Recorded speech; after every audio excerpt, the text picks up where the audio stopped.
అడిగి వచ్చినవాడు పరీక్షించడానికి నారాయణుడు వస్తాడు. ఒకప్పుడు డొక్కా సీతమ్మ గారు ఎంత అన్నదానం చేసేదో మహాతల్లి. ఓ బ్రాహ్మణుడు వచ్చాడు, కూర్చోబెట్టి అన్నం పెడుతోంది. ఆయన అన్నాడు, నాకు పెళ్ళి అవ్వలేదు, ఇన్నాళ్లకు ఓ పెళ్లి కూతురు ఒప్పుకుంది చేసుకుంటానని, కానీ బంగారు ఆభరణం ఏదైనా పెట్టమంది, ఏదైనా ఆభరణం ఇస్తే అన్నం తింటా, లేకపోతే తిన్నన్నాడు.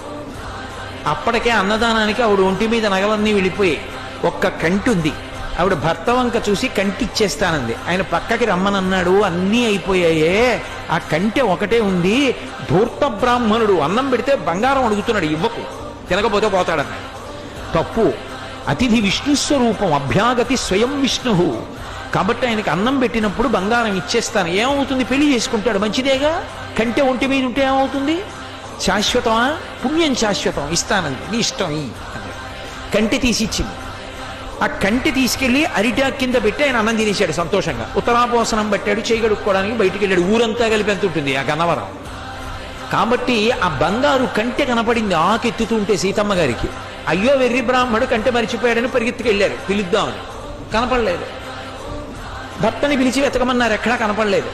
అయ్య బ్రాహ్మణుడు ఇంత కంటె అడిగాడు, వెళ్ళిపోయాడని పడుకుని నిద్రపోయారు.